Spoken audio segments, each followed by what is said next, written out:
सोलापूर आणि अहिल्यानगर या जिल्ह्यातले जे साखर कारखाने आहेत ते आता रडारवर आले, कारण शेतकऱ्यांच्या FRPचे जवळपास 1860 कोटींची रक्कम अद्याप बाकी ठेवलेली आहे त्यांनी. त्याच्यामुळे थकीत FRP प्रश्नी 45 साखर कारखान्यांना नोटिसा देण्यात आलेल्या आहेत. साखर आयुक्तांनी या नोटिसा दिलेल्या आहेत. आता याच्या आताच्या घटकेला मला याची काहीच माहिती नाहीये. साखर आयुक्तांकडनं मी त्या माहिती घेते, त्याच्यावर डिटेल अभ्यास करून मग मी माझी बाजू जी आहे ती मांडते. त्यासोबत ज्या पद्धतीने नरहरी झिरवळ यांच्या कार्यालयात मंत्रालयामध्ये नरहरी झिरवळ यांच्या क्लार्कवर मंत्रालयात जाऊन अँटी करप्शन ब्युरोनी केलेली कारवाई ही बुद्धीला न पटण्यासारखी आहे. ACB मंत्रालयात जाऊन एका क्लार्कची चौकशी करणार हे मला कुठेतरी म्हणजे असा एक प्रश्न माझ्या मनात पडतो की हे वरच्यांच्या आशीर्वादाने केलं गेलेलं कृत्य आहे किंवा वरच्यांच्या सांगण्यावरून केलं गेलेलं कृत्य आहे. हे अँटी करप्शन ब्युरो मंत्रालयाच्या आत जाऊन कोणावर कारवाई करेल असं मला वाटत नाही. पण एकीकडे जे झालं ते उत्तम झालं असंही मला म्हणायचं. त्या केसमध्ये असं सुद्धा आहे की जे तक्रारदार आहेत मंत्रालयात रेट कार्ड चालतं, तर त्यांचं मेडिकलचं होतं, तर मेडिकलचा परवाना रद्द झाला, तर एका दिवसासाठी किती, 2 दिवसासाठी किती, 4-5 होतं, असं मंत्रालयात रेट कार्ड आहे का? नाही, मंत्रालयात प्रत्येक गोष्टीचं रेट कार्ड आहे हे अख्ख्या महाराष्ट्रालाच माहिती आहे. आत्ताच्या घटकेला प्रत्येक गोष्ट तुम्ही कुठचीही गोष्ट सांगा ती करून देण्यासाठी तिथले क्लार्कच नाही, तिथले वरचे सगळे अधिकारी सगळ्यांचे रेट ठरलेले आहेत. आणि सगळ्यात जे टॉपमोस्ट अधिकारी आहेत ते पैसे कसे घेतात, कुठल्या कुठल्या ट्रस्टमध्ये घेतात याचा देखील मागे मी 1 वर्षापूर्वी अभ्यास केला होता. प्रत्येक टॉपमोस्ट IAS अधिकारी हे जे पैसे सुद्धा घेतात ते त्यांच्या कुठल्या एका ट्रस्ट अकाउंटमध्ये घेतात. त्याचा सुद्धा मी एक डिटेल्ड अभ्यास मागच्या वर्षी केला होता. त्यावरनं माझी तर खात्री पटलेली आहे की हे जे सगळं होतं हे रेट कार्ड ठरलेलं आहे. एवढंच नाही तर कारवाई जी दाखवली जाते ती फक्त लोकांना दाखवण्यापुरती वरून आलेल्या आदेशामुळेच होते. मात्र आता नरहरी झिरवळ यांच्यावर त्यांचं पक्ष नेतृत्व सुनेत्रा पवार सुद्धा नाराज असल्याचं कळतंय. एकंदरीत मला एक कळत नाही की सुनेत्रा पवार जर नरहरी झिरवळांवर नाराज असतील तर त्या पार्थ पवारवर नाराज का नाहीत? जर त्यांनी नरहरी झिरवळांवर त्यांनी तात्काळ प्रेस कॉन्फरन्स घेऊन भाष्य करावं, यांनी पार्टीचं नाव खराब होतंय असं जर त्यांचं म्हणणं असेल तर त्यांनी पार्थला देखील तेच सांगावं आणि जी शिक्षा नरहरी झिरवळांना द्यायची ती आपल्या मुलाला देखील द्यावी. विलीनीकरणाच्या चर्चांना पण पूर्णविराम लागते. खरं तर नरहरी झिरवळ हेच पहिले होते की ज्यांनी सुनेत्रा पवारांनी आमचं नेतृत्व करावं, उत्तराधिकारी अजित पवारांच्या सुनेत्रा पवार ह्या असाव्यात असं अगदी म्हटलेलं होतं. कुठल्याही राष्ट्रवादीच्या आमदारामध्ये धमक नाही आहे की ते प्रफुल्ल पटेल आणि सुनील तटकरे यांच्या विरुद्ध एक अवाक्षर देखील काढतील. डान्स बार हे जे सुरू झालेत महाराष्ट्रात आणि त्याच्यापैकी सगळ्यात जास्त प्रमाणात ते पनवेलला आहेत, नवी मुंबईला आहेत आणि ठाण्याला आहेत. आणि त्याचे सर्रास व्हिडिओ माझ्याकडे रोज येत आहेत. कारण सुप्रीम कोर्टाच्या कायद्याप्रमाणे त्यांनी सांगितलं होतं की त्याचे काही नॉर्म्स आहेत, त्या नॉर्म्सच्या बाहेर जाऊन डान्स बार चालता कामा नये. पण तसं असताना सुद्धा सगळ्या नियमांचा भंग करून, म्हणजे त्याच्यात कसं आहे की कलाकारांनी स्टेजवर नृत्य करणं गरजेचं आहे, पण कोणीही कलाकार स्टेजवर न करता अगदी सगळ्या लोकांमध्ये मिळून मिसळून हे जे केलं जात आहे त्याचे सर्रास व्हिडिओ मी सगळ्या माध्यमांना पाठवायला तयार आहेत. आणि त्यातले सगळ्यात जास्त हे शिंदेंच्या ठाण्यात आणि गणेश नाईकांच्या नवी मुंबईत आणि पनवेलमध्ये आहेत. याच्यावर सरकारने स्ट्रॉंग नियंत्रण आणावं अशी माझी सरकारला विनंती आहे. पुन्हा एकदा पार्थ पवारचा प्रश्न आहे की अजित पवारांच्या मृत्यूनंतर ज्या पद्धतीचं राजकारण बघायला मिळतं आहे, पार्थ पवारांचं नाव हे सातत्याने राज्यसभेसाठी चर्चेत घेतलं जात आहे. उपमुख्यमंत्री पदाची धुरा जेव्हापासून सुनेत्रा पवारांनी सांभाळलेली आहे, मात्र राज्यसभेवर जर पाठवायचं असेल तर एक क्लीन चेहरा असणं किंवा त्यांचे राजकीय करिअरची सुरुवात चांगल्या पद्धतीने होणं ही गरजेची आहे.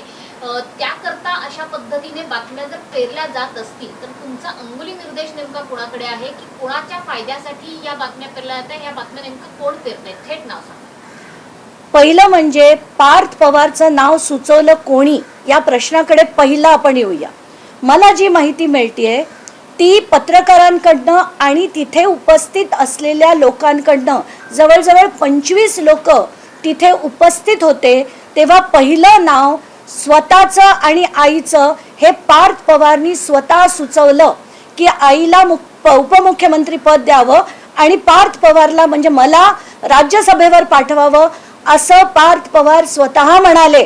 आणि त्यानंतर याला वेग आला आणि उपमुख्यमंत्री पदाची शपथ ही अजित पवार गेल्यानंतर 4थ्या दिवशी झाली. माझ्यासारखी व्यक्ती जी इतकं टोकाचं अजित पवारांविरुद्ध लढली, जिला इतका राग होता, तिला सुद्धा त्यांच्या जाण्याने दुःख झालं. 2 दिवस सुचत नव्हतं काही, अशी परिस्थिती माझीच नाही अख्ख्या महाराष्ट्राची झालेली असताना, हळहळत असताना 4थ्या दिवशी जाऊन उपमुख्यमंत्री पदाची शपथ घेतली जाते. ज्या मिनिटाला त्यांचं अस्थिविसर्जन होतं ताबडतोब त्याच रात्री निघून मुंबईला येणं, त्या शपथविधी पार पाडणं, त्यानंतर ह्या सगळ्या हालचाली करणं. कारण काही वेळातच पहिला एक बातमी आली की त्यांना क्लीन चिट मिळाली.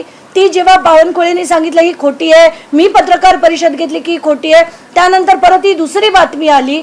तर हे सगळं पेरलं जात आहे. आता ते माझ्या मताने आत्ताचा जो भाजपची जी बी टीम म्हणजे आता उरलेली जे अजित पवार गटाची जी माणसं आहेत त्याच्यात मी नाव घेऊन सांगते, सुनील तटकरे, प्रफुल्ल पटेल आणि छगन भुजबळ हे जे सरळ भाजपची बी टीम म्हणून काम करतायत त्या टीमकडनं या सातत्याने पेरल्या जात आहेत. कारण त्यांना सगळा कंट्रोल त्यांच्याकडे पाहिजे आणि सुरेंद्र पवारांना करून पार्थ पवारला राज्यसभेवर पाठवून त्यांना सगळी सूत्र आपल्या हातात घ्यायची. ताई, अशा पद्धतीची असंवेदनशीलता अजित पवारांच्या मृत्यूनंतर अवघ्या काही तासांमध्ये त्यांच्याच मंत्रालयातल्या त्यांच्याच विभागातल्या अधिकाऱ्यांनी दाखवली होती. जवळपास जी प्रकरणं प्रलंबित ठेवली होती अजित पवारांनी अनेक महिने, त्या शिक्षण संस्थांना अल्पसंख्याक दर्जा देण्यात आला. अगदी दुखवटा असताना सुद्धा महत्वाच्या सह्या करण्यात आल्या. महत्वाच्या सह्या ज्या करण्यात आल्या त्या त्यांच्या 28 तारखेलाच काही तासातच म्हणजे सकाळी आपल्या सगळ्यांना 9:30च्या आसपास 9च्या सुमारास ही बातमी कळली. तर 3 वाजता या सगळ्या घाईघाईने सगळ्या याच्यावर सह्या झाल्या आणि ते सुद्धा दुखवटा असताना, 3 दिवसाचा दुखवटा असताना कुठल्या मंत्र्याच्या आदेशावरनं कोणाच्या सांगण्यावरनं या सह्या झाल्या आणि आत्ताच्या घटनेला स्थगिती दिली गेली आहे ही माहिती मिळाली आहे. पण ते कॅन्सल का केलं गेलं नाही, स्थगिती कशासाठी, सरळ ते कॅन्सल करण्याची गरज होती पण तसं होताना दिसत नाही. एवढंच नाही तर ती जी कंपनी आहे VRS नावाची, त्यांच्या विरुद्ध जी काल माहिती आली आहे की ब्लॅक बॉक्स सुद्धा त्याच्यातली माहिती गायब आहे अशी जी बातमी आली आहे. तर जर ती माहिती गायब असेल तर तात्काळ VRS कंपनीवर FIR मुख्यमंत्र्यांनी का दाखल केला नाही असा माझा त्यांना थेट प्रश्न आहे. VRS वर तात्काळ FIR दाखल केला गेला पाहिजे. कारण ब्लॅक बॉक्स कितीही वरून पडला, कितीही पाण्यात जरी गेला, बुडाला, जळाला, काही झालं तरी त्याच्यातली माहिती जाऊ शकत नाही. ती जर माहिती नसेल तर ती डिलीट केली असेल की त्याच्या मागे कोण आहे हे सगळं आता जनतेपुढे कधी येणार नाही. त्याची खरी माहिती जनतेपुढे कधी येणार नाही. आणि हे जर झालं असेल तर गृहमंत्र्यांनी त्याचं उत्तर दिलं पाहिजे. ताबडतोब जर FIR झाला नाही तर याला जबाबदार गृहमंत्री आहेत. ज्या पद्धतीने आपण क्रोनॉलॉजी बघतो आहोत की एकीकडे अजित पवारांच्या मृत्यूनंतर काही तासांमध्ये त्यांच्या अधिकाऱ्यांनी महत्त्वाच्या कागदपत्रांवर सह्या करणं, काही अनुमती देणं, दुसऱ्या बाजूला 4च दिवसांनी सुनेत्रा पवारांचा शपथविधी होणं, पार्थ पवारांना क्लीन चिट सारख्या बातम्या पेरल्या जाणं आणि त्याच्या पुढे जाऊन ब्लॅक बॉक्स जळालाय, त्याच्यात माहिती आता रिकव्हर होत नाहीये, अशा पद्धतीची माहिती समोर येणं. जो संशय व्यक्त केला जातोय काही नेत्यांकडून की हा विमान अपघात हा घातपाताचा प्रयत्न होता का, तर या संशयाला यामुळे पुष्टी मिळते का? हा दाट संशय कित्येक लोकांच्या मनात आहे की हा घात होता का असा प्रश्न पडतो सगळ्यांनाच. कारण ज्या पद्धतीने होता, आता ब्लॅक बॉक्समध्ये ज्या दिवशी सापडला ही जी बातमी आली त्यानंतर त्या ब्लॅक बॉक्समधनं माहिती बाहेर यायला किती वेळ लागणार. खरं तर अगदी तात्काळ ही माहिती बाहेर यायला पाहिजे होती, ती दाबली जाते. घाईघाईने त्यांना उपमुख्यमंत्री केलं जात आहे, घाईघाईने त्यांना अध्यक्षपद दिलं जात आहे. हे कशासाठी चाललंय सगळं आणि अशी काय घाई होती? पण याला म्हणतात राजकारण. हे सामान्य लोकांच्या समजण्याच्या पलीकडचं आहे. पण मला असं वाटतंय की महाराष्ट्रापुढे जे एक सोशल आपण ज्याला मेसेज म्हणतो तोच चुकीचा गेलाय. लोकांना आता वाटेल घरचं कोणीही गेलं तरी काही फरक पडत नाही, कारण आता प्रेम, जिव्हाळा, आपलेपणा हे शब्द महाराष्ट्राने विसरावेत का? कारण जर मोठे मोठे नेते असं करत असतील तर हे प्रत्येक घरात आता हळूहळू व्हायला लागेल की काय, असा मला चुकीचा संदेश गेलाय. एवढीच माझी त्याच्या मागची भावना आहे. आणि आत्ताच्या घटनेला एक एक जे खुलासे होत आहेत ते अतिशय धक्कादायक आहेत.